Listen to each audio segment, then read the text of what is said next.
La controverse de Sion de Douglas Reed chapitre 45. L'âme juive. Les 50 premières années du siècle juif ont eu leurs conséquences naturelles sur l'âme juive, qui connaît à nouveau une violente instabilité. Elles ont transformé en chauvinistes fanatiques de nombreux juifs qui, 150 ans auparavant, semblaient poursuivre leur intégration au sein de l'humanité. Ils se retrouvent à nouveau en captivité. Les captivités répétées des Juifs ont toujours été le fait des sages ou aînés et de leur doctrine de l'exclusion, non l'œuvre de despotes étrangers. Au cours de la captivité sioniste et sous la pression des sages, ils sont devenus la force la plus explosive que l'histoire ait connue. L'histoire de ce siècle, de ses guerres et révolutions et du dénouement à venir, est celle du chauvinisme talmudique, qui prend racine dans le Deutéronome. Le mot même, chauvinisme, décrit une émotion excessive. Nicolas Chauvin était ce soldat napoléonien dont la ferveur grandiloquente et débridée envers son empereur jeta le discrédit sur le patriotisme même en des temps d'ardeur nationaliste.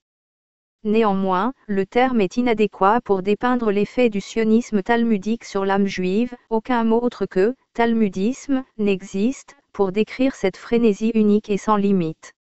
En 1933, M. Bernard J. Brown écrivit « Être consciemment juif représente la forme inférieure du chauvinisme, puisqu'il s'agit du seul chauvinisme qui soit basé sur de faux principes. » Ces principes sont ceux du Talmud et de la Torah, à savoir, Dieu promit à une certaine tribu la suprématie dans ce monde sur toutes les autres nations asservies et l'héritage exclusif de l'autre monde, en échange de la stricte observance d'une loi basée sur les sacrifices sanglants et la destruction ou l'asservissement des races plus viles ne possédant pas cette loi. Que le chauvinisme talmudique ou le chauvinisme sioniste, je pense que chacun de ces termes est plus juste que le chauvinisme juif, de M. Brown, représente ou non la forme inférieure du chauvinisme. Ces 50 dernières années ont démontré qu'il s'agit de la forme la plus violente qu'ait connue l'homme à ce jour. Ses conséquences sur l'âme juive se reflètent dans le changement de ton de la littérature juive actuelle. Avant de présenter des exemples éclairant ce phénomène, on peut fournir une brève illustration de ces conséquences d'une génération à l'autre en citant le cas de deux juifs, père et fils. Monsieur Henry Morgenthau père était un juif américain renommé devenu ambassadeur. Il était le produit de l'émancipation juive qui avait eu lieu au cours du siècle dernier. Il incarnait ce que les juifs d'aujourd'hui auraient pu être, s'ils n'y avaient pas eu le chauvinisme talmudique. Il déclara: le sionisme représente le mensonge le plus énorme de toute l'histoire juive. J'affirme qu'il est fondamentalement erroné et que ses idéaux spirituels sont stériles. Le sionisme est une traîtrise, une proposition venant d'Europe de l'Est, introduite dans ce pays par des juifs américains. S'il devait aboutir, cela coûterait aux juifs d'Amérique l'essentiel de leurs acquis en termes de liberté, d'égalité et de fraternité. Je me refuse à être traité de sioniste. Je suis un Américain. À la génération suivante, le nom de son fils, M. Henry Morgenthau Jr., devint inséparablement associé à la fondation de l'État sioniste, le « mensonge grotesque » dont parlait son père, et avec la vengeance talmudique en Europe. Subséquemment, le fils pourrait se révéler être l'un des hommes principalement responsables de la concrétisation des conséquences que son père redoutait. Le Dr Weizmann rapporte le rôle important joué par Morgenthau fils dans le drame qui eut lieu en coulisses à New York, et dont l'apogée fut l'établissement dans la violence de l'État sioniste et la reconnaissance de cet acte par un président américain. En Europe, il parraina, via le plan Morgenthau, la partition du continent et la progression de la Révolution jusqu'au cœur de celui-ci. Certains passages de ce plan, paraphés par messieurs Roosevelt et Churchill, qui tous deux le renièrent lorsque le mal fut fait, sont particulièrement significatifs, à savoir ceux qui proposent que toutes les usines et les équipements industriels qui n'auraient pas été détruits par les actions militaires en Allemagne soient totalement détruits et que les mines soient inondées. La source initiale de cette idée de destruction totale ne peut apparemment provenir que du Talmud et de la Torah, où elle fait partie de la loi de Dieu. L'État sioniste lui-même, comme je l'ai montré, fut fondé sur un acte de destruction totale, à Deir Yassin, et par conséquent sur une observance littérale de cette loi. S'il n'y avait pas eu le chauvinisme sioniste et des politicards occidentaux pour le servir de par leur fonction d'administrateur, le fils serait peut-être devenu un homme de la même trempe que son père, et cet exemple particulier s'applique à la plupart des juifs et au changement qui s'est produit dans l'âme juive, lorsque des juifs renommés s'investirent dans de tels projets, et se révélèrent capables d'exiger le soutien des présidents américains et des premiers ministres britannique, le peuple juif fut obligé de suivre. Cette tendance générale se reflète dans la littérature de plus en plus abondante issue du chauvinisme talmudique. Jusqu'au milieu du siècle dernier, la littérature spécifiquement juive était rare et principalement lue au sein des communautés fermées, auxquelles elle était destinée. Dans les librairies généralistes, les auteurs juifs tenaient une place à peu près proportionnelle à leur représentation au sein de la population, ce qui était naturel, et dans leurs œuvres, ils ne prenaient pas pour règle d'écrire en tant que juifs, ou de broder sur des thèmes exclusivement juifs. Ils s'adressaient à un public large et évitaient la séduction chauviniste destinée aux juifs, de même que tout ce que n'importe quel non-juif aurait pu considérer comme blasphématoire, séditieux, obscène ou calomnieux. La transformation qui s'est opérée au cours des 50 dernières années reflète tout autant le développement du chauvinisme talmudique que la subordination forcée des non-juifs à ce dernier. Aujourd'hui, si on comptait les livres traitant de sujets liés au judaïsme, qu'ils soient écrits par des juifs ou des non-juifs, on découvrirait sans doute qu'ils constituent le thème le plus fourni au sein de la littérature occidentale, en dehors des fictions, et le changement de ton et de normes est très sensible. Comme cela est arrivé progressivement, et comme aujourd'hui les critiques sont en pratique quasiment interdites car considérées comme antisémites, le changement n'a pas été consciemment perçu par les masses. On peut mesurer la portée de ce changement par la comparaison suivante, une bonne partie de ce que contient la littérature chauviniste talmudique d'aujourd'hui, je citerai quelques exemples, n'aurait pas du tout été publiée il y a 50 ans, car elle aurait été considérée comme contraire aux normes alors généralement acceptées. La peur d'un anathème critique et public aurait empêché les éditeurs de publier la plupart de ces ouvrages, ou tout au moins d'y inclure les passages les plus radicaux. Le point de départ de ce processus, que l'on pourrait qualifier de processus dégénératif affectant la communauté juive, fut peut-être la publication, en 1895, du livre de Max Nordau, Dégénérescence, qui donna pour les couplets qui allaient suivre. Cet ouvrage était en effet une lettre ouverte adressée aux gentils, les informant qu'il était dégénéré, et il connut un grand succès auprès des libéraux, fin de siècle en français dans le texte NDT, tout comme la masse grandissante d'ouvrages du même genre qui, depuis, continuent de faire le bonheur de cette catégorie d'individus. La dégénérescence juive ne faisait pas partie du thème de ce livre, et l'auteur aurait considéré la dégénérescence juive uniquement par opposition au sionisme, car il fut le lieutenant de Herzl et l'homme qui, au cours du congrès sioniste après la mort de Herzl, prédit la Première Guerre mondiale et le rôle qu'y jouerait l'Angleterre dans l'établissement de la patrie sioniste. Dégénérescence était révélateur autant de l'époque que du thème, il fut publié la même année que l'État juif de Herzl, et c'était aussi l'année de la première révolution en Russie. La révolution et le sionisme sont tous deux essentiels au concept talmudique du Deutéronome, et ces deux mouvements, selon mes analyses, furent développés sous une direction talmudique. À la suite de Dégénérescence déferla la grande marée de la littérature chauviniste talmudique. Un exemple de notre époque est un livre publié à New York au cours de l'année 1941, lorsqu'Hitler et Staline rompirent et que l'Amérique entra en guerre. Germany must perish, l'Allemagne doit périr NDT, de M. Theodor N. Kaufmann, proposait l'extermination du peuple allemand dans le sens littéral de la loi contenue dans le Talmud et la Torah. M.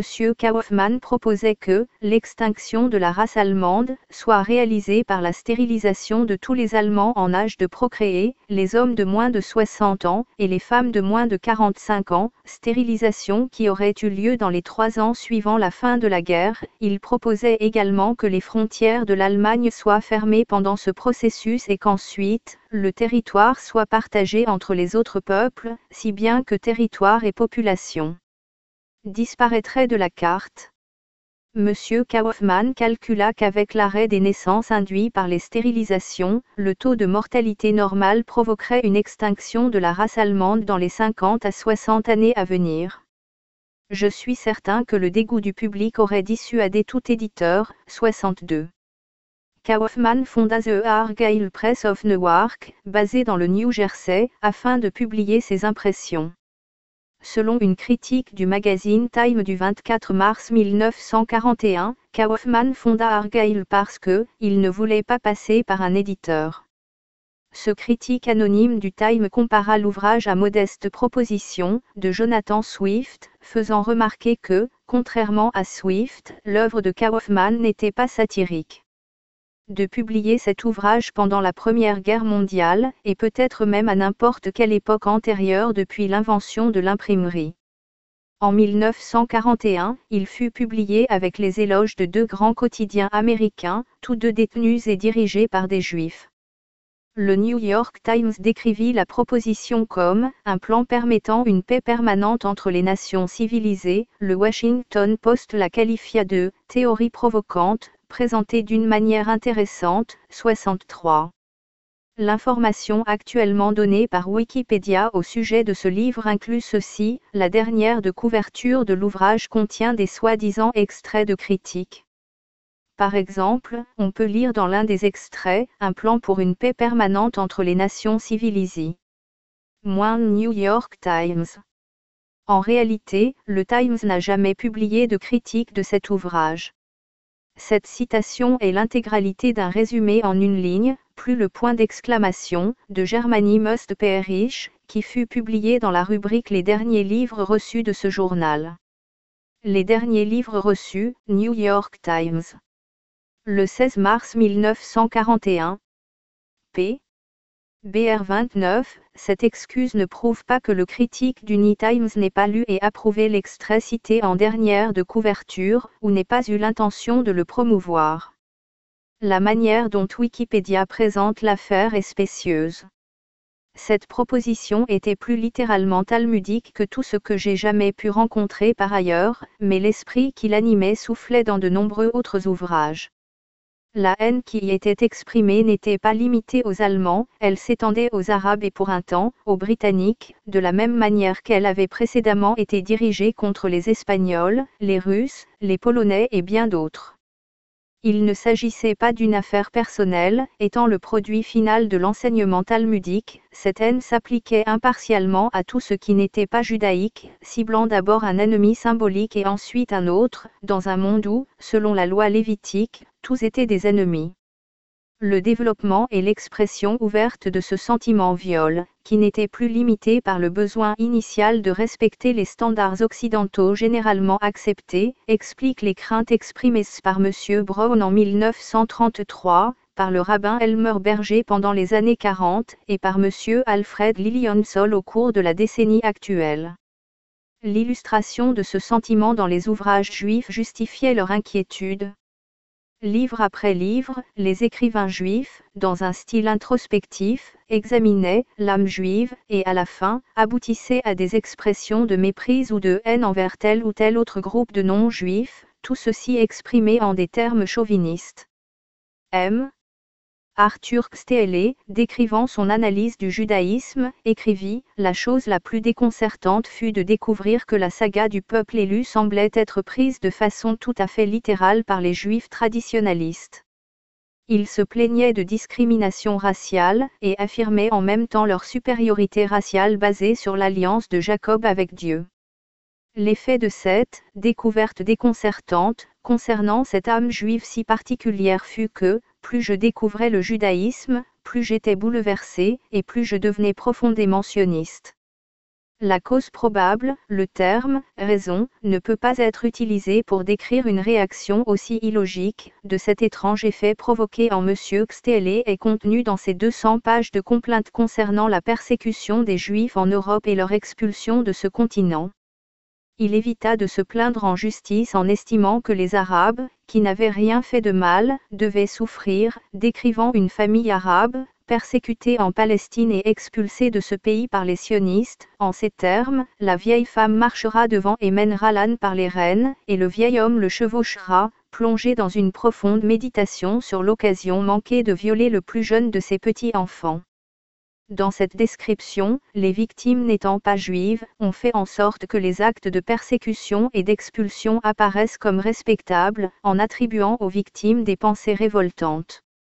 Le changement de ton et de valeur dans la littérature juive de notre époque est à nouveau montré dans les écrits de M. Benrecht, dont certains ont été cités précédemment, y compris sa déclaration selon laquelle si Jésus avait été réduit à l'état de viande hachée, au lieu d'être glorifié par la crucifixion, le christianisme n'aurait jamais existé. Je doute que par le passé, les journaux ou les éditeurs auraient accrédité des paroles dont l'unique objectif était manifestement de blesser autrui. Monsieur Orecht écrivit un jour, « J'ai vécu 40 ans dans mon pays, l'Amérique, sans être confronté à l'antisémitisme, et sans me sentir concerné, ne serait-ce que vaguement, par son existence. » Par conséquent, il était logique que Monsieur Orecht n'envisage pas de vivre ailleurs. Toutefois, lorsque l'État sioniste était en cours de création, il écrivit qu'à chaque fois qu'un soldat britannique était tué en Palestine, les Juifs d'Amérique ressentent dans leur cœur un élan de joie. Les livres de M. Meyer-Levin offrent une vision profonde, voire éclairante, de l'évolution de l'âme juive au cours de ce siècle. Ces ouvrages contiennent également des éléments qui, de mon point de vue, n'auraient pas trouvé d'éditeur auparavant. Insert enquête NDT de M. Levin illustre ce que M. Sylvain Lévy voulait dire lorsque, à la conférence de paix de 1919, il mit en garde contre les « tendances explosives » des Juifs de l'Est. M. Levin, né en Amérique de parents originaires d'Europe de l'Est, fut élevé dans la haine des Russes et des Polonais.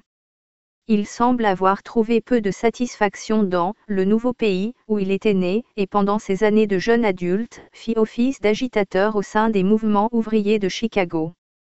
Il raconte que la première moitié de sa vie fut remplie de douloureux efforts pour fuir sa judaïté et, alternativement, s'immerger dans la judaïté. Si certains juifs se croient irrémédiablement différents de tout le reste de l'humanité, M. Levin offre deux aperçus qui permettent au lecteur de se rendre compte que cette croyance est le fruit d'une perversité contrainte, quasi mystique. Il dit qu'il est sans arrêt à se demander « Qui suis-je ? Et qu'est-ce que je fais ici ?» Et il avance que, partout, les Juifs se posent la même question. Ensuite, il rapporte certaines des découvertes auxquelles le mena cette introspection.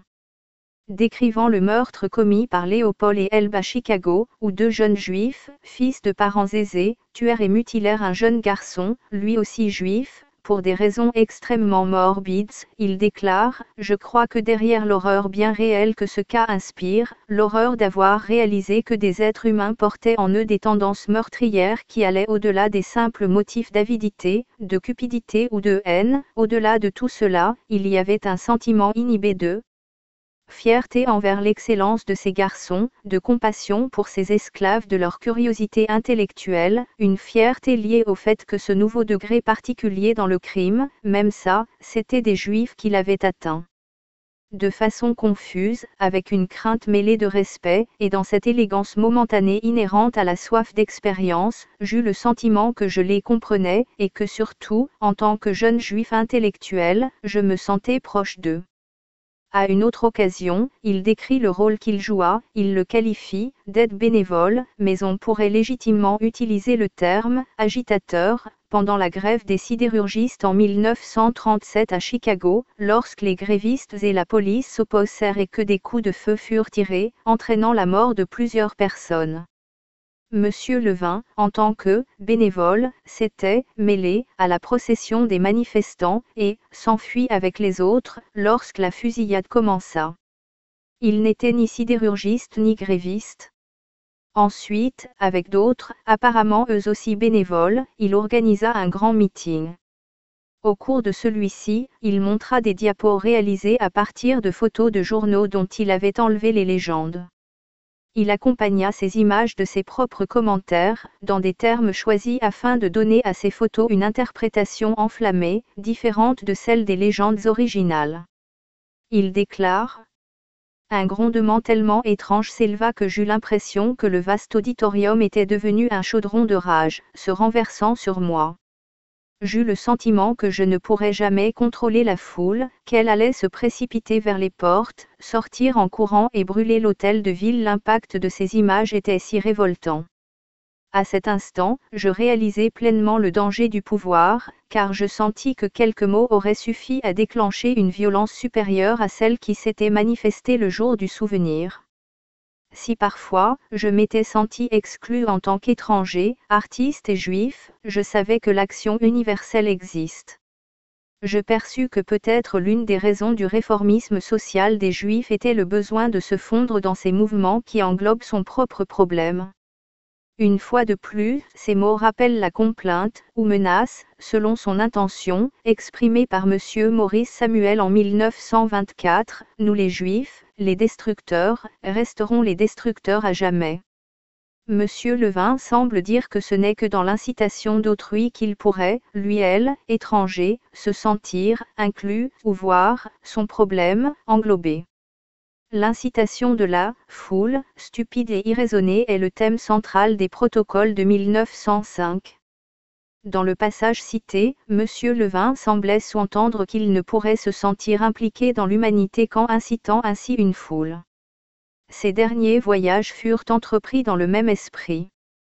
Pendant sa jeunesse, le sionisme était pratiquement inconnu, et en 1925, lorsqu'il avait 20 ans, ce n'était encore tchou, une question qui avait à peine effleuré les Juifs nés en Amérique. C'était un thème qui occupait les barbus du vieux pays, et si un Juif américain se retrouvait entraîné à un meeting sioniste, il trouvait que les intervenants parlaient avec un accent russe, ou revenaient tout simplement au yiddish. Ma propre famille n'avait, en effet, aucun intérêt dans ce mouvement. Comme dans le cas des Morgenthau père et fils, il fallut une génération pour constater le changement. Les parents de M. Levin, émigrants d'un pays de prétendue persécution, étaient heureux d'avoir trouvé un autre pays où ils prospéraient. Le fils n'était pas satisfait. Rapidement, il se retrouva en Palestine, et nourrit des sentiments de vengeance à l'encontre des Arabes, dont il n'avait jamais entendu parler pendant sa jeunesse. Il raconte, comme une bonne blague, un incident qui eut lieu dans une colonie sioniste, lorsqu'un Arabe, traversant les champs, demanda humblement un peu d'eau. M. Levin et ses amis lui montrèrent un tonneau, auquel but l'Arabe, reconnaissant, pendant qu'il riait, c'était l'eau des chevaux. 10 ans plus tard, il était en Allemagne et y joua son rôle dans la vengeance talmudique. Il était correspondant pour un journal américain, et décrit comment lui et un autre correspondant juif sillonnèrent l'Allemagne en conquérant, armés, illégalement, dans une Jeep, pillant et détruisant selon leur bon vouloir. Il déclare alors que la soumission passive des Allemandes face aux conquérants déclencha le désir irrépressible de les violer et que, quelquefois, la haine chez un homme devenait tellement puissante qu'il ressentait un besoin absolu de violence. Dans un tel état, son compagnon et lui-même jurèrent que la seule chose à faire était de jeter ces femmes à terre et de les mettre en pièces, et ils discutèrent des conditions idéales pour une telle scène de violence. Il faudrait une portion de route boisée, peu de circulation, et une fille seule à pied ou à bicyclette. Le duo fit alors une sortie d'essai, à la recherche de ces conditions idéales, et finit par trouver une fille seule ainsi que toutes les conditions requises. Il dit que la fille terrifiée fut finalement épargnée, et se demande si la raison n'en fut pas que, pour chacun des deux, la présence de l'autre était gênante. M. Levin commença son livre en 1950. C'est un livre sur la condition juive. Comme beaucoup d'ouvrages similaires, il décrit l'anxiété exprimée par les rares protestataires juifs quant au développement des 50 dernières années, car il témoigne de la dégénérescence de l'âme juive sous la contrainte du chauvinisme talmudique. La seule chose que ce livre réussit à prouver est qu'à la fin, M. Levin en savait aussi peu qu'au début de sa quête, sur ce que signifiait être juif. On peut imaginer qu'il ne souhaiterait pas que les passages cités plus haut soient utilisés pour fournir la réponse. Des centaines d'autres traitant de ce même thème évasif et improductif sont apparus, de même qu'une anguille électrique pourrait se dévorer la queue en recherchant l'origine de cette sensation particulière, et n'aboutirait à aucune conclusion éclairante. Un livre écrit par un juif sur le fait d'être un humain parmi d'autres humains était devenu rare au milieu du siècle. Les écrits de plus en plus nombreux remplis de provocations et de haine, dont quelques exemples viennent d'être donnés, et la quasi-suppression de l'objection à ces derniers, sous peine d'être taxés d'antisémitisme, donne au XXe siècle son caractère distinctif, c'est l'âge du chauvinisme talmudique et de l'impérialisme talmudique. Notre situation actuelle fut prédite il y a près de 100 ans par un Allemand, Wilhelm Marr. Marr était un révolutionnaire et conspirateur qui est d'aller, société secrète, pour reprendre d'Israéli, dirigé par des Juifs à préparer les émeutes avortées de 1848. Ces écrits de l'époque sont clairement talmudiques, ils n'étaient pas juifs, ils sont violemment antichrétiens, athées et anarchistes. Plus tard, comme Bakounine, Marr était le même type d'homme, il prit conscience de la véritable nature de la hiérarchie révolutionnaire, et écrivit en 1879. Je suis fermement convaincu que l'avènement de l'impérialisme juif n'est plus qu'une question de temps. L'empire du monde appartient aux Juifs. Malheur aux vaincus. Je suis pratiquement certain qu'avant que 4 générations ne se soient écoulées, il n'y aura plus une seule fonction au sein de l'État, y compris les plus importantes, qui ne soit pas entre les mains des Juifs. Actuellement, seul parmi les États européens, la Russie résiste encore à la reconnaissance officielle des envahisseurs étrangers. La Russie constitue le dernier rempart, et contre ce rempart, les Juifs ont creusé leur ultime fossé. Si l'on en juge par le cours des événements, la capitulation de la Russie n'est qu'une question de temps. Dans ce vaste empire, le judaïsme trouvera le levier d'Archimède qui lui permettra de sortir toute l'Europe de l'Ouest de ses gonds une fois pour toutes. Le sens de l'intrigue juive provoquera une révolution en Russie telle que le monde n'en a encore jamais connue. La situation actuelle du judaïsme en Russie est telle qu'il doit encore craindre l'expulsion. Mais lorsqu'il aura mis la Russie à genoux, il n'aura plus à craindre aucune attaque.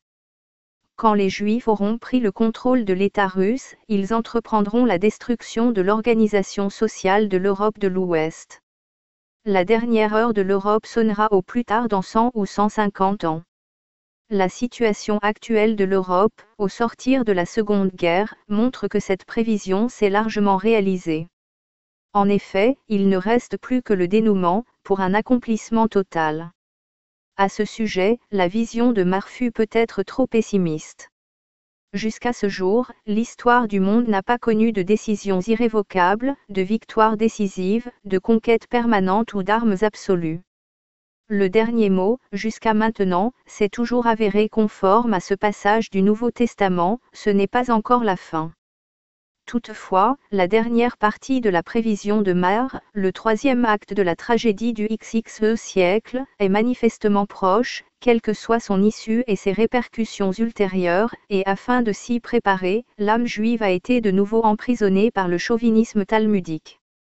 Monsieur George Sokolsky, le célèbre chroniqueur juif de New York, fit remarquer en janvier 1956, il existait une opposition considérable au sionisme au sein de la communauté juive mondiale, mais au fil des années, l'opposition s'est atténuée, et là où elle existe encore, elle est tellement impopulaire qu'elle est généralement clandestine. Aux États-Unis, l'opposition à Israël parmi les juifs est négligeable. Les quelques avertissements qui s'élèvent encore, comme jadis ceux de Jérémie, viennent presque tous de juifs. La raison n'en est pas que les écrivains non-juifs sont moins bien informés, plus myopes ou moins courageux, cela fait longtemps qu'il est tacitement admis que les opposants juifs ont le droit de se faire entendre dans une certaine limite, car ils sont des nôtres, mais que l'objection venant des non-juifs ne doit pas être tolérée. 64. Un bon exemple, au cours de l'année 1956, année de l'élection présidentielle, critiquer le sionisme ou Israël était une chose quasiment impensable aux États-Unis, particulièrement dans les derniers mois, alors que le vote approchait. Les attaques israéliennes des pays arabes étaient invariablement rapportées, dans tous les grands journaux, comme étant des représailles ou des ripostes. Le président, les membres de son cabinet et les représentants du département d'État gardaient le silence attaque après attaque, chacune d'elles se terminant par un acte de destruction impitoyable sur le modèle de Deir Yassin en 1948. En fait, les principaux candidats des partis rivaux rivalisèrent entre eux en exigeant des armes pour Israël et en rivalisant par ce moyen pour l'obtention du vote contrôlé par les sionistes qui était censé être décisif. À la même période, 11 septembre 1956, plus de 2000 juifs orthodoxes se réunirent à Union Square, New York, pour protester contre la persécution de la religion dans l'État d'Israël. Le nom du premier ministère israélien, Ben Gourion, fut hué et plusieurs rabbins l'attaquèrent violemment, lui et son gouvernement. Ces attaques ne concernaient aucunement la situation des Arabes, qui ne furent pas mentionnés, l'attaque portait uniquement sur le sujet de l'orthodoxie religieuse, le gouvernement Ben Gourion étant attaqué pour son mépris des rituels orthodoxes durant le sabbat, et sur d'autres sujets.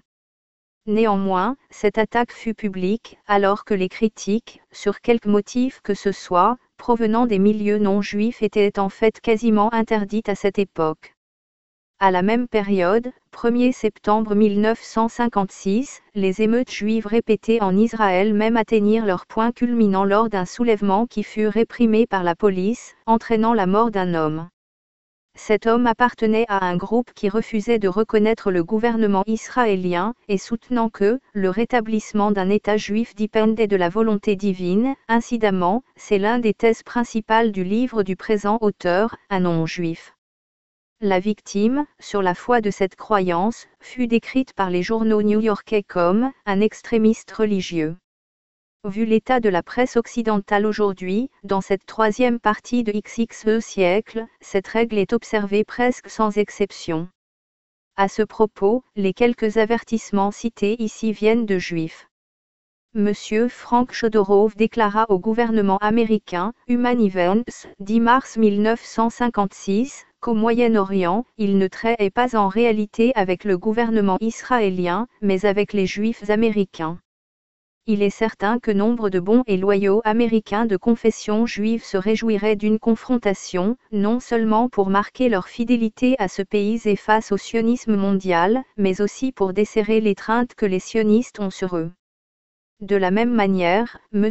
Alfred Lilienthal, Human Events, 10 septembre 1955, se fit l'écho du plaidoyer désespéré émis par le regretté M. James Forrestal 8 ans auparavant, alors que l'ombre de l'élection présidentielle de 1956 planait sur l'Amérique. Il supplia lui aussi les deux grands partis politiques, lorsqu'ils entrèrent en compétition, de retirer la question israélo-palestinienne des questions de politique intérieure. Ces deux avertissements émis par des Juifs parurent dans une lettre d'information de Washington, réputée mais à tirage limité, les journaux à grand tirage ne leur offrirent pas de tribune. D'autres opposants juifs de la dernière heure entonnèrent la vieille complainte de la « catastrophe » imminente. En 1933, M. Bernard J. Brown avait vu le désastre approcher. Jamais dans l'histoire de l'humanité, il n'y eut un groupe d'individus qui se soit empêtré dans autant d'erreurs et ait persisté dans leur refus de voir la vérité, comme ce fut le cas pour notre peuple au cours des 300 dernières années, la période qui connut l'émergence des « Juifs de l'Est » talmudique et la guerre talmudique victorieuse contre l'assimilation des Juifs. 15 ans après cet avertissement, des opposants juifs se mirent à prononcer le mot sous-entendu dans l'avertissement, catastrophe.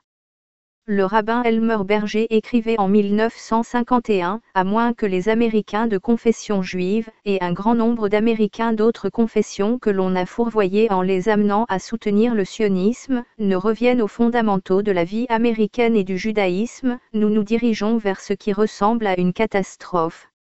La préface du livre du rabbin Berger fut écrite par une autorité non juive, le Dr Paul Hutchinson, éditeur de The Christian Century.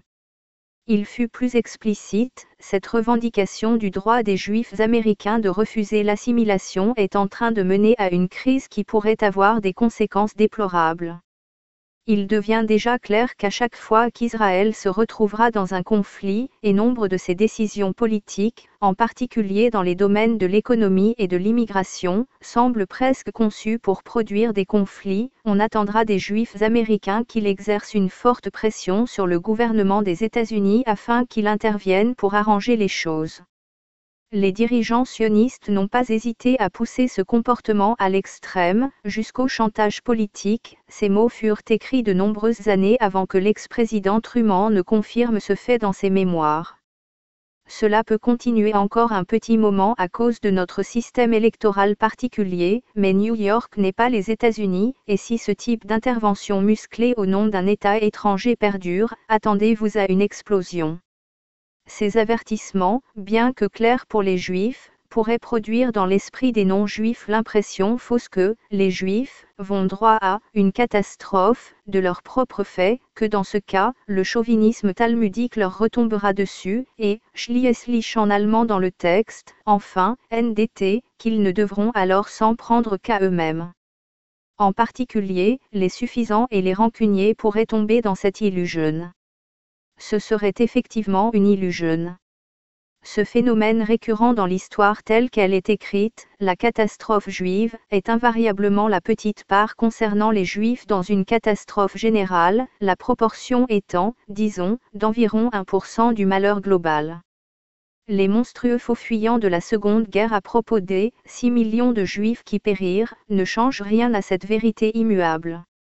La catastrophe fomentée au cours de ces 50 dernières années sera générale, et la part juive de celle-ci sera réduite. Elle sera décrite comme une catastrophe juive, telle que fut décrite la Seconde Guerre, mais ceci est l'image erronée projetée à la populace, sur l'écran lumineux dans les salles obscures. Souvent, les Juifs et ceux, de manière tout à fait sincère, n'arrivent pas à envisager une calamité impliquant des Juifs, et quel que soit le nombre de victimes non juives, comme autre chose une catastrophe juive.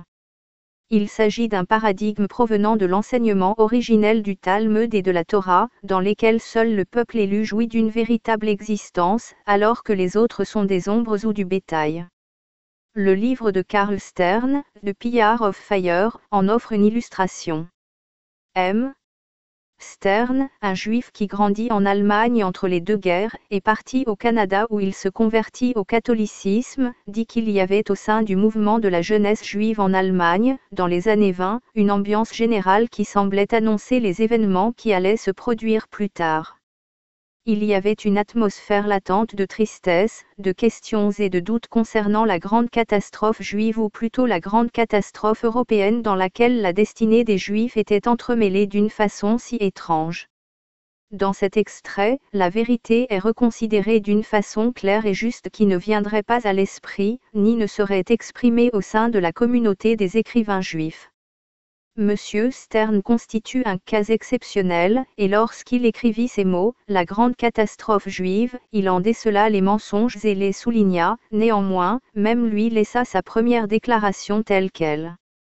L'influence de ses origines et de son éducation était encore suffisamment puissante en lui, catholique d'Amérique du Nord, pour qu'il formule sa réflexion initiale en ces termes, l'épreuve de 350 millions d'âmes en Europe, qui en laissa près de la moitié asservie, fut la grande catastrophe juive. Dans un cas différent, M. Stern serait le premier à s'opposer à une telle présentation. En effet, il rapporte qu'il fut offensé lorsqu'il lut dans un journal catholique la déclaration selon laquelle un certain nombre des membres de l'équipage d'un sous-marin britannique englouti étaient des catholiques. Il se sentit outragé parce qu'une partie des victimes fut distinguée de cette façon. Je ne comprends pas que quiconque puisse accorder de l'importance à de telles statistiques. Et pourtant, la grande catastrophe juive.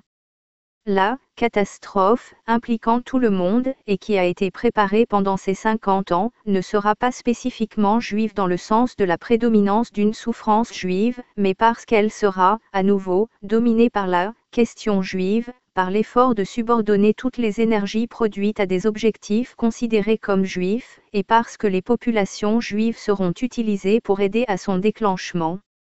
La population, ou foule, juive est sur un aspect particulier différente de toute autre population, ou foule, elle a plus tendance à se soumettre à des incitations chauvines, et est plus frénétique dans cette soumission. L'Encyclopædia juive, dans un court chapitre consacré au thème de l'hystérie chez les juifs, affirme que leur tendance à cette dernière est plus élevée que la moyenne. En tant que profane, j'oserais l'hypothèse selon laquelle c'est le résultat de siècles d'étroits confinements dans les ghettos, et de l'absolutisme talmudique qui y régnait, puisqu'à ce jour, nous avons presque exclusivement affaire à des « juifs de l'Est », qui hier encore vivaient dans un tel confinement. J'ai donné quelques exemples de cette vague grandissante d'hystérie chauvine provenant d'ouvrages accessibles au grand public. Ils montrent la conséquence, mais non la cause fondamentale. Pour la découvrir, le lecteur devra faire une chose plus difficile, à savoir, suivre attentivement la presse yiddish et hébraïque, dans la version originale ou traduite. Il découvrira alors le tableau d'une flagellation presque démoniaque de l'âme juive, afin qu'elle ne trouve jamais la paix, et il pourrait en conclure que nulle part ailleurs que dans la communauté juive, on ne pourrait trouver quoi que ce soit de plus anti-juif que dans certaines de ces déclarations, qui font preuve d'une maîtrise scientifique des méthodes consistant à inculquer et à entretenir la peur. Avant d'étudier les exemples qui suivent, le lecteur pourrait tenir du compte du fait que la grande majorité des « juifs explosifs de l'Est » se trouve maintenant en Amérique. Ce fait, plus lourd de possibles conséquences que tout autre fait contemporain, semble avoir à peine pénétré la conscience du monde occidental, ou même de l'Amérique. Les extraits qui vont suivre montrent ce qui se dit en hébreu et en yiddish, c'est-à-dire hors de portée de voix des non-juifs, au sein des populations juives, et l'effet produit sur elles en l'espace assez bref de 5 ans. M. William Zuckerman, l'un des plus éminents chroniqueurs juifs d'Amérique et de notre époque, publia en 1950 un article intitulé « La terreur du peuple juif » dans le South African Jewish Times du 19 mai 1950. J'imagine qu'il parut également dans des publications juives de nombreux pays. Il commençait ainsi. Un grand débat est en cours dans le monde sioniste. À ce jour, il n'a pas atteint la presse non-juive, ou même la presse anglo-juive, mais il fait fureur dans les journaux israéliens en hébreu et dans la presse yiddish d'Amérique et d'Europe. Il révèle, comme rien d'autre ne l'a fait au cours des dernières années, un aperçu de la pensée et des émotions juives au cours de la période suivant l'émergence d'Israël. D'après son explication, le débat portait sur la question du chalutio, l'organisation et la préparation de l'émigration des Juifs vers Israël depuis le monde entier, mais en particulier depuis les États-Unis. À cette époque, 1950, M. Zuckerman n'exprimait qu'un pressentiment voilé. Il cita l'attaque que fit M. Samuel Niger, doyen des critiques et essayistes littéraires yiddish, attaque portant non pas sur la campagne pour l'émigration des Juifs américains vers Israël, mais sur la manière dont elle était présentée aux Juifs américains. Celle-ci, déclara M. Niger, était totalement négative, étant contre tout plutôt que pour Israël, les nationalistes mènent une campagne de négation, de diabolisation et de destruction de tout ce qui est juif à l'extérieur d'Israël. L'existence juive aux États-Unis et partout ailleurs dans le monde est qualifiée de méprisable et de haïssable. Tout ce qui est juif à l'extérieur d'Israël est décrit comme étant asservi, indigne, refoulé et déshonorante. Le fait qu'aucun juif ayant de l'amour-propre ne puisse vivre pleinement en tant que juif aux États-Unis ou partout ailleurs excepté en Israël constitue l'affirmation majeure des nationalistes dans ce débat. Une autre technique privilégiée pour vendre le chalutio aux Juifs américains, d'après la suite de l'article, est de saper leur morale, leur foi et leur espoir en leur patrie américaine, de maintenir constamment les Juifs dans l'angoisse de l'antisémitisme, de ne pas leur permettre d'oublier les horreurs d'Hitler et de s'aimer le doute, la peur et le désespoir quant à l'avenir des Juifs en Amérique. toute manifestation d'antisémitisme est accaparée et exagérée pour créer l'impression que les Juifs américains, comme les Allemands sous Hitler, sont au bord d'une catastrophe, et que tôt ou tard, ils devront eux aussi fuir pour leur sécurité. M. Niger cita en exemple l'extrait d'un article d'un important sioniste israélien, Jonah Kossois, dans Israël, un journal hébreu de Jérusalem de grande qualité littéraire. Sur nous, les sionistes, repose maintenant l'ancienne responsabilité de terrifier systématiquement le peuple juif, de ne lui laisser aucun répit, de le garder pour toujours au bord du précipice et de lui faire prendre conscience des dangers qui le menacent. Nous ne devons pas attendre après la catastrophe car si nous le faisons, où prendrons-nous les centaines de milliers de juifs nécessaires pour bâtir notre État?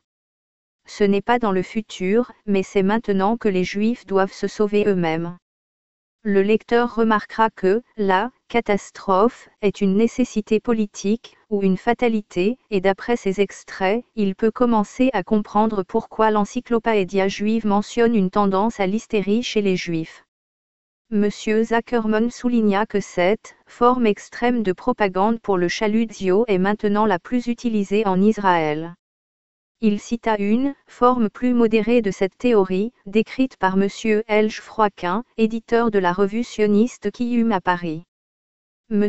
Froiquin rapporta à M. Zuckerman, tout en reconnaissant la justesse de chaque mot de la théorie nationaliste, selon laquelle aucun juif ne peut mener une existence épanouie et digne ailleurs qu'en Israël, et tout en estimant lui aussi que les juifs américains vivent dans un paradis illusoire, admet néanmoins que dans leur état d'esprit actuel, les juifs américains n'admettront jamais que les États-Unis soient placés dans la même catégorie que l'Allemagne et la Pologne et qu'ils n'admettraient pas de considérer leur pays comme un espace de transit vers Israël. Il en conclut, par conséquent, que les Juifs américains devraient être soumis à une propagande les poussant à devenir de simples amoureux d'Israël, et non pas de véritables Israéliens de corps et d'âme. Le résultat de cette propagande, menée par les émissaires sionistes depuis Israël vers les États-Unis, pourra être observé dans certaines remarques publiées 18 mois plus tard, en décembre 1951, dans l'Intermountain Jewish News de Denver, au Colorado. Son éditeur, M. Robert Ganzey, critiquait l'action de l'Agence juive et du Congrès sioniste mondial concernant l'allocation de 2 800 000 $ pour promouvoir le chalutio aux États-Unis. Il déclara qu'il savait, par expérience personnelle de l'attitude erronée et largement répandue en Israël, que l'Amérique n'offre aucun avenir aux Juifs et que l'antisémitisme condamne la communauté juive américaine au même sort que les Juifs allemands. Il ajouta, il est par conséquent inconcevable que l'envoi d'émissaires israéliens pour encourager l'implantation des jeunes Américains en Israël ne soit pas mené autrement qu'en tournant en dérision et en dévalorisant l'avenir du judaïsme américain. Ces pressentiments de 1950 et 1951 se réalisèrent dans les 5 années suivantes, lorsque la campagne et les émissaires d'Israël réussirent à instiller la théorie nationaliste, telle qu'exposée ci-dessus, dans l'esprit des masses juives d'Amérique. Ainsi, en 1955, M. William Zuckerman, qui en 1950 n'avait été que faiblement alarmé, le devint-il alors totalement. Il écrivit, dans la Jewish News lettre de novembre 1955, article republié dans le magazine Time de New York, le 28 novembre. Il ne peut y avoir le moindre doute quant au fait qu'un état d'esprit très similaire à celui d'Israël prévaut désormais parmi les Juifs américains. Il existe une certitude fanatique à l'étranger qu'il n'existe qu'une seule vérité et que seul Israël la détient. Aucune distinction n'est faite entre les Juifs du monde et Israël, même pas entre le gouvernement israélien et Israël. Les hommes d'État israéliens et leurs politiques sont considérés comme intouchables et au-dessus de toute critique. Il existe une intolérance inquiétante à l'égard des opinions différentes de celles de la majorité, un mépris total envers la raison, et une soumission aux émotions d'un troupeau paniqué. Il n'y a qu'une seule différence majeure entre les Juifs israéliens et américains. En Israël, l'explosion d'émotivité, de ce que l'on peut en juger de l'extérieur, est fondée sur la réalité. Elle provient des ressorts intimes d'un peuple désenchanté auquel on avait promis la sécurité et la paix, et qui se retrouve piégé dans une guerre. Le type d'hystérie des Juifs américains, lui, n'a aucune racine au sein des réalités de l'existence judéo-américaine. Elle est totalement artificielle, fabriquée par les dirigeants sionistes, et imposée à un peuple qui n'a aucune raison d'être hystérique, par une armée de propagandistes payés à cet effet pour mettre en œuvre une stratégie de pression politique délibérée et de collecte de fonds. Jamais auparavant une campagne de propagande de la part d'un gouvernement étranger n'avait été planifiée et menée aussi ouvertement et cyniquement, sous le feu des projecteurs et à grand renfort de publicité, que la vague d'hystérie actuellement déchaînée chez les Juifs américains. Ces deux citations, faites à 5 années d'intervalle, illustrent à nouveau la dégénérescence de l'âme juive sous la tutelle du sionisme talmudique.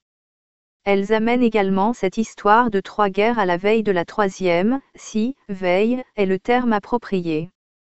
En fait, la troisième guerre commença lorsque les combats de la seconde cessèrent, et elle n'a cessé depuis de progresser, là ou ailleurs dans le monde. Il suffit de la moindre étincelle pour la faire exploser en autre conflit mondial. Ce processus aurait pu, et pourrait peut-être encore, être stoppé par 2 hommes d'État responsables, chacun d'un côté de l'Atlantique, parlant d'une même voix, car ce processus est fondamentalement le plus grand bluff de l'histoire. Aujourd'hui, un tel salut fatal semble au-delà de tout espoir, et l'auteur n'exagère sans doute pas lorsqu'il affirme que seul Dieu, qui a réalisé de bien plus grandes choses, pourrait éviter la Troisième Guerre mondiale. À moins que cela ne se produise, les dernières décennies de ce siècle verront manifestement soit le fiasco, soit le triomphe passager du chauvinisme talmudique. De toute façon, que ce soit un échec ou un succès, la catastrophe qui viendrait serait celle des peuples non juifs, et la souffrance des juifs n'en représenterait qu'une infime fraction. Par la suite, puisque le monde n'acceptera manifestement pas le Talmud, les Juifs devront finalement accepter le monde tel qu'il est.